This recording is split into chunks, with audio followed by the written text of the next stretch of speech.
of science. Today I'm going to make my own channel by making a topic of science about the lightning rod. So the question is, why do buildings have lightning rods? Well, this is because of earthing. Earthing is a process by transferring the charge to a charged object to very deep into the earth.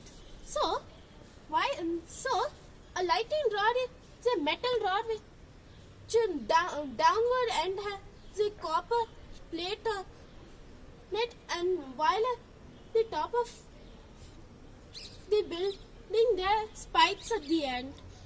So why is it called a lightning rod? Well, because it protects us from lightning.